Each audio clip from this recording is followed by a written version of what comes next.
Alien Rogue Incursion is out for PSVR2 in the next couple of days, and it's rounding off an amazing year for the platform. However, is it making the ending of the year also amazing, or is it going to bring it down a notch and be a massive disappointment? Well, that's what we're here to find out. I've been playing it over the past week and a half or so, and I have a lot of thoughts on this game. Mostly good, a couple bad, but overall I've got to say I did enjoy it. Before we jump in and take a look at Alien Rogue Incursion, only 25% you are subscribed. If you feel like subbing to the channel for all things PSVR2, please feel free to do so.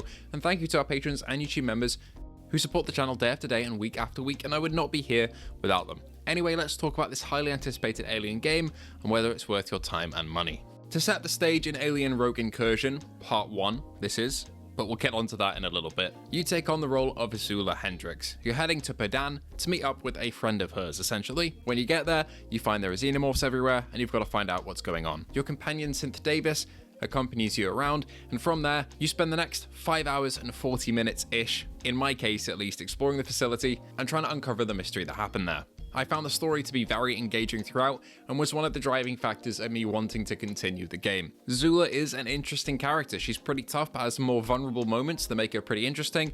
Davis is fantastic. I really liked him. And as you go throughout the story, you'll find voice logs of various characters who were there before you, giving you some insight into what happened on the station, with some pretty fantastic voice acting throughout. Overall, I won't spoil anything with the story here, but it did keep me engaged throughout the entirety of the game. However, it is a Part 1, as you will find out as soon as you boot up the game. This wasn't really disclosed before launch, and I want to make it completely clear here. This ends off at a place where you could be happy with where the resolutions of the characters are at. There is a full complete story arc for Zula in here. However, the actual story itself clearly leaves off where the next one's going to pick up. I don't know whether that's going to be paid, a DLC, free, no clue whatsoever. I have no idea. I know just as much as you guys about the future plans for Part 2, but just know this is a Part 1, so by buying this and wanting to get the next part, you may be paying again.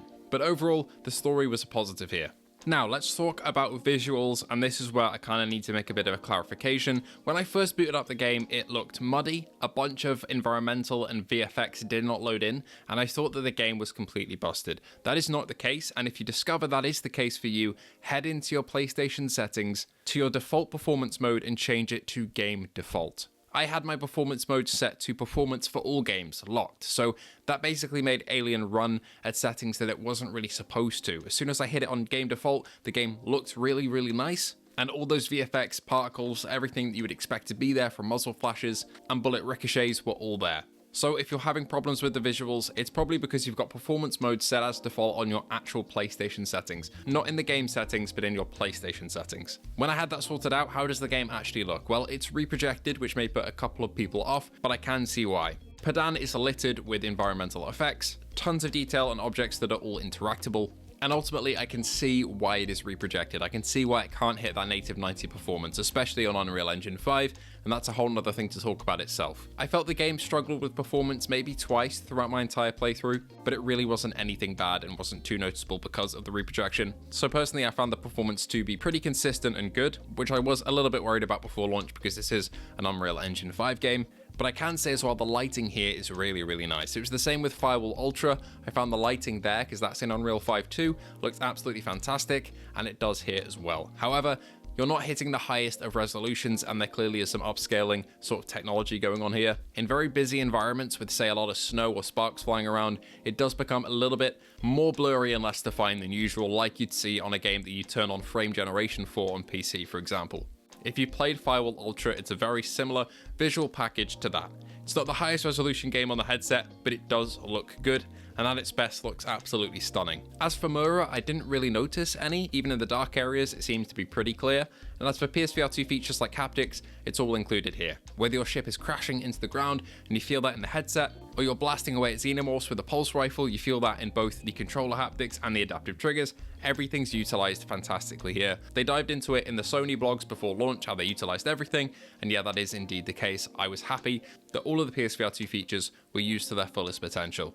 Now, the world that you're actually in is fairly open plan. From a certain point, you can go wherever you'd like and explore increasingly open routes, and by the end, you can pretty much go anywhere you want in the station. This does lead to some wandering around though, as I did get lost a couple times in my playthrough. It doesn't help that the map isn't really that helpful. Sometimes I had multiple markers that I didn't really know where I was going. And there was one point towards the end where I got a bit confused and actually had to ask fellow YouTuber Games with T about where I actually needed to go because I just wasn't sure. But aside from that, I did manage to make my way around just fine. And typically with maps like this in games, I'm not the sharpest tool in the shed, to be honest. So I'm sure some of you who are more used to maps like this or maps like in Jedi Survivor and Fallen Order, that sort of thing, will find yourself a lot more comfortable here navigating around. The actual facility though feels wonderful as an open world visually. It's a love letter to the Alien franchise, and if you're an Alien fan, you're going to feel right at home here. All the technology, the architecture, the synths you find walking around, everything feels like it belongs in the world. The developers have clearly done their research and studying of Alien's visual language and design because you feel like you're placed right in there. You have a couple of weapons and equipment to use, like your revolver, iconic pulse rifle, shotgun, grenades, sims, and motion tracker. The motion tracker is a fantastic piece of VR equipment here. It's really nerve-wracking to use. It's exactly how I wanted it to be. The sounds are there, the visuals are there, it is terrifying. And the scariest moments of this game came when I was using the motion tracker to try and pin down aliens as I was traversing through the corridors. All the weapons feel really nice to use though. Kind of similar in feeling to Firewall Ultras, to be honest, but with manual reloads, which gets a big thumbs up from me. I did find some of the introductions to the weapons were a little bit confusing though. For example, in the section where you get the shotgun, there's a room you can enter that gives you the ammo for the shotgun before you get it. This did just confuse me a little bit because I assumed that I'd missed the pickup for the shotgun because why would I be getting ammo for it before I've got it? But it just turned out that I was about to get it in a little while and the ammo was just optionally there. Perhaps that's a bit of a byproduct of having a semi-open world sort of thing, that you're bound to run into some things out of order maybe. A couple of really cool things from the flat screen Alien games like Isolation are brought over as well, like the save stations. You find them here too. This is a manual saving game though, so if you die without saving for a while, you will be put all the way back to the last time that you saved. That might be great for some people who prefer that style of game, it might be bad for other people who prefer the style of auto-saving, but unlike Skydance's Behemoth, I'm pretty sure there is only one save slot per profile, so if you've saved multiple times throughout your playthrough, you'll only have access to your last save. Throughout the game as well, you'll be tasked to use different tools to navigate different puzzles. These are fairly simple, to be honest, but have some good VR interactions, such as blasting open control panels, navigating computers, and rewiring circuits, using a specialized tool, which is pretty cool. One of my favorite moments in these puzzles as well was finding a blood-covered monitor that you need to interact with, and wiping the blood off it to get a clearer look. It was pretty horrendous and grotesque, but in the perfect Alien way, and it's little details like that that make this feel like a love letter to the franchise at its best of times. As you go through the game though, you'll find it is a little bit of a slow burner.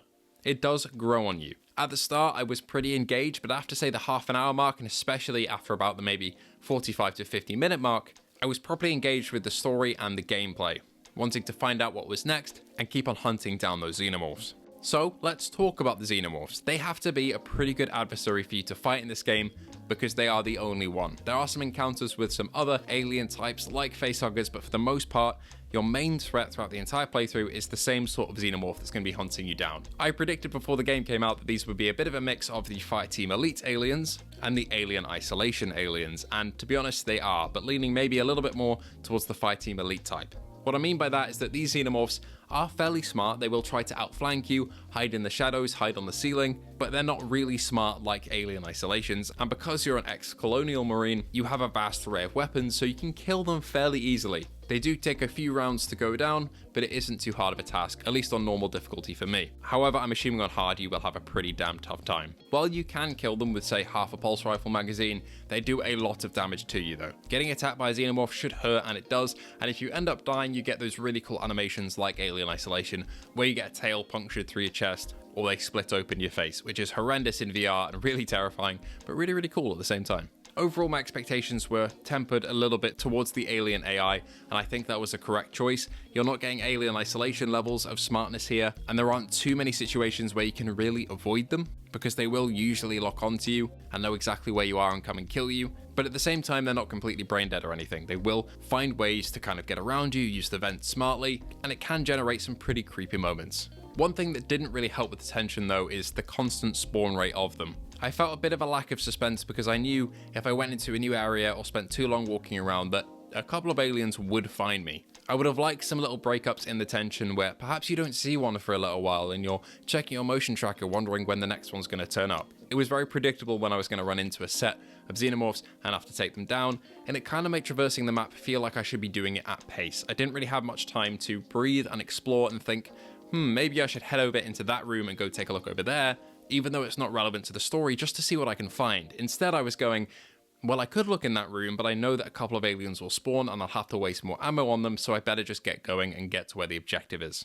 If we could get some patches on this post-launch, I would love to see the spawn rate either adjusted or decreased maybe a little bit, just to give a bit more tension and suspense.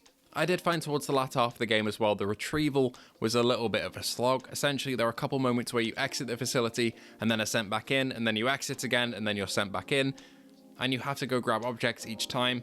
And while you're exploring different areas of it as you go back in with some backtracking involved, I just felt that to be a little bit exhausting. But just as it got to that peak of me getting a little bit fed up, it then put me into a new area and kind of stopped doing that. So it wasn't too bad. Lastly, for the negatives here, and I feel like I've been really negative over these past couple of minutes, I did really like the game. I've got to reiterate that, but I do just want to make clear some of the issues that I ran into, and they usually take longer to explain than the good things, so it sounds like I'm being really negative. But lastly, there were a couple of bugs. I did have 2 instances of dialogue being repeated back to back on itself by AI.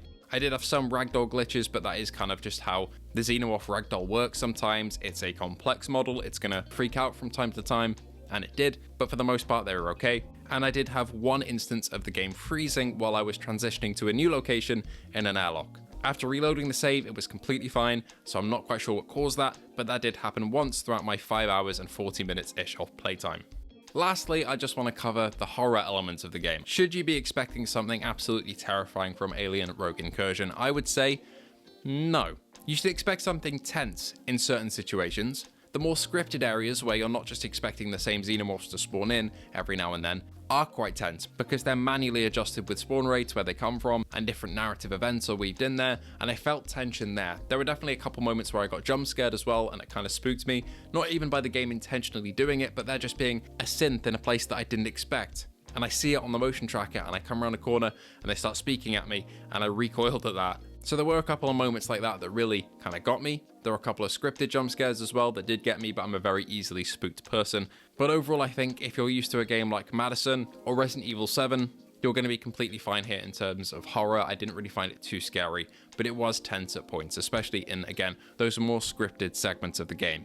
Let's wrap this up with something positive, because I want to loop back to my overall feeling about the game. I rarely put numbers on a game, but really for this one, I would probably sit at like a 7.5 to 7.8 out of 10, maybe. With a couple of tweaks, it could be a fair bit higher than that, I think. But just with some of the design choices, maybe for the sequel, they can improve on that a little bit.